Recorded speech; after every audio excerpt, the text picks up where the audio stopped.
Good evening అండి అందరికీ. ఈనాటి ఈ ప్రెస్ మీట్కి వచ్చినటువంటి మా డిప్యూటీ మేయర్ రేణుకమ్మ గారికి, అలాగే మాజీ స్టాండింగ్ కమిటీ మెంబర్ అరుణమ్మ గారికి, అలాగే మహిళా అధ్యక్షురాలు శ్వేతారెడ్డి గారికి, మా సహచర కార్పొరేటర్లందరూ కూడా గుడ్ ఈవినింగ్ చెప్తూ,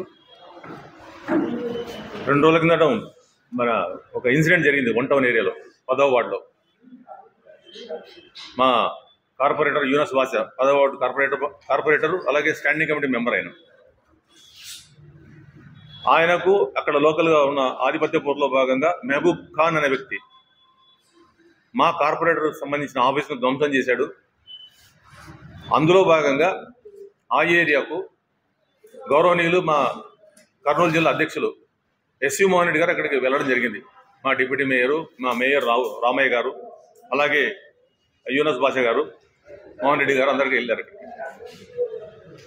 ఆయన ఏమంటున్నాడంటే, ఇవాళ దాడి జరిగింది నా మీద, నన్ను కొట్టారు అని చెప్పేసి అక్కడ జరిగిన మా దగ్గర సీసీ ఫుటేజ్ మా దగ్గర ఉన్నాయి.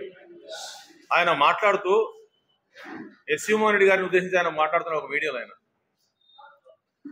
ఏమంటున్నాడంటే, ఆయన వ్యాక్సినిస్టు, ఆయన కర్నూలు కాదు పత్తికొండ ఏమన్నా మహారాష్ట్రలో ఉంది, ఏమన్నా కర్నూలు జిల్లా పత్తికొండ.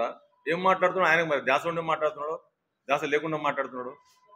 ఒక నాయకుడిని మనం ఎవరి గురించి కామెంట్ చేస్తున్నాం, ఏం మాట్లాడుతాం, ఆలోచన చేసుకుని మాట్లాడాలి.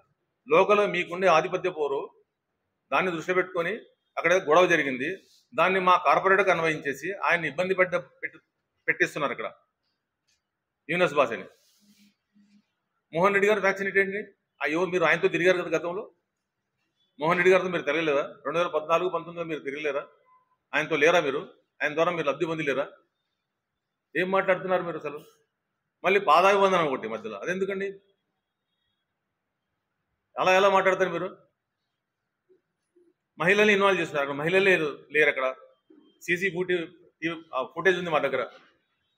అసలు ఈ ప్రభుత్వం ఏం చేస్తుందంటే, ఇక్కడ పోలీసులని టోటల్గా డిస్క్రెడిట్ చేస్తున్నారు. ఒక గౌరవప్రదమైన డిపార్ట్మెంట్ ఇవాళ రాష్ట్ర పోలీస్ వ్యవస్థని భ్రష్టు పట్టించేసి అనవసరమైన చిన్న పెట్టి కేసుల్లో అటెంప్ట్ మర్డర్ కేసా, 307 కేసా, ఏందండి ఇది? అక్కడ మర్డర్ జరిగిందా? ఏమన్నా మర్డర్ చేశారు? ఏమన్నా కత్తులు కట్టాలు కొడితే అట్లుంటుందా మనిషి శరీరం? రాడ్లతో కొడితే అట్లుంటుందా? తలకాయ కత్తులతో పొడిస్తే మనిషి అలా ఉంటాడా? అలా అంత స్పష్టంగా మాట్లాడతారా? అంత ధ్యాసలో మాట్లాడతారా? ఏం మాట్లాడుతున్నా మరి ఆయనకే తెలియాలి. అక్కడ పోలీసు వాళ్ళు కూడా ఈ విషయంలో కొంచెం చూడాలి. అక్కడ సీసీ ఫుటేజ్ తెప్పించుకొని చూసి నిజ నిర్ధారణ చేయాలి. అక్కడ ఊరికి ఏదో కేసులు పెట్టుకుంటూ పోతున్నాము, 307 దానికి సంబంధించిన రిలేటెడ్ కేసులను పెట్టేసి ఇవాళ డిపార్ట్మెంట్ని మాకు చాలా బాధ ఉంది.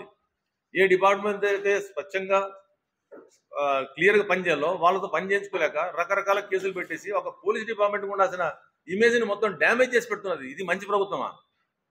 గతంలో మేము అలా చేసామా? మేమంతా మంచిని పెంచి పోషిస్తే మీరంతా చెడు సాంప్రదాయం తీసుకొచ్చారు. మా జగన్మోహన్ గారు అన్నట్టుగా మీరు ఏదైతే నాటుతున్నారు ఇవాళ అదే పెరిగి పెద్దగా అవుతుంది. అంతే కదా? ఇవాళ మీరు ఇటువంటి కార్యక్రమాలు చేస్తున్నారు, రేపు పొద్దున సేమ్ ఇదే రిపీట్ అవ్వచ్చు కదా. అలాంటి కార్యక్రమం మేము 5 ఏళ్ళు చేసామా? ఎక్కడ మంచి పని చేయాలా, ఎక్కడ ఏ సంక్షేమ కార్యక్రమం చేయాలా అలాగే ముందుకెళ్ళాం. కానీ మీలాగా వచ్చినప్పటి నుంచి మొదలు పెట్టారు. ఏం మొదలు పెట్టారు? ఇంత మెజారిటీ ఇస్తే మీరు ఇదా మీరు చేయాల్సింది? అసలు మన జిల్లాలో ఎటువంటి సంస్కృతి ఉందా? వ్యాక్సినేషన్ అంటున్నాడు ఆయన మహానుభావుడు. ఏం వ్యాక్సినిజం ఉందండి?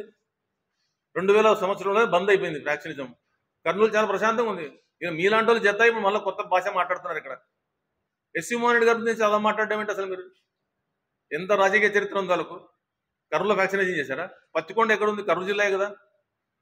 అదే వేరే రాష్ట్రంలోనో లేకపోతే ఎక్కడ వేరే ఉందా? అదేమన్నా వేరే కంట్రీ అదేమన్నా?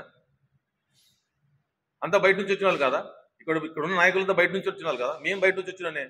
నేను కర్నూలు పుట్టి పెరిగినా, ఇక్కడ చదువుకున్నావైతే అలా ఉంటుందా సిస్టమ్ ఎక్కడన్నా? ఏం మాట్లాడుతున్నావు మరి? ఆయన అంత పెద్ద మాటలు అవసరం లేదు మహబూబ్ ఖాన్ మీకు.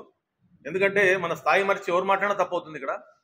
ఫస్ట్ నేను ఒకటే కోరేది పోలీస్ డిపార్ట్మెంట్ వారిని, సార్ మీ ఇమేజ్ మీరు ఉంచుకోండి, దయచేసి ఫ్యాక్ట్స్ తీసుకోండి. గౌరవ ఎస్పీ గారికి అలాగే మా బాబు ప్రసాద్ డిఎస్పీ గారికి, లోకల్ సిఏ గారికి మేము రిక్వెస్ట్ చేసేది ఒకటే, అక్కడ మొత్తం సీసీ ఫుటేజ్ తెప్పించుకోండి, ఏం జరిగిందో కనుక్కోండి, నిజాన్ని బయలు చేయండి. అక్కడ ఏదైతే వీళ్ళు మాట్లాడుతున్నారో నరికారు, రాళ్లతో పొడిచారు, చంపారు అని చెప్పేసి, మహిళలు ఉన్నారు, మహిళలు లాగిపడేశారని చెప్పేసి అదంతా బయటికి తీయాలి. వీళ్ళు డిపార్ట్మెంట్ వాళ్ళు బాగా ఇబ్బంది పెట్టేస్తున్నారు. ఏప్రిల్ 26 కూడా ఇలాంటి కేసు ఒకటి పెట్టారు, SC/ST కేసు మా కార్పొరేషన్ కూడా. ఆ రోజు కూడా యూనస్ బాషా. ఏమైంది కేసు? అది ఏం జరిగింది ఆ రోజు?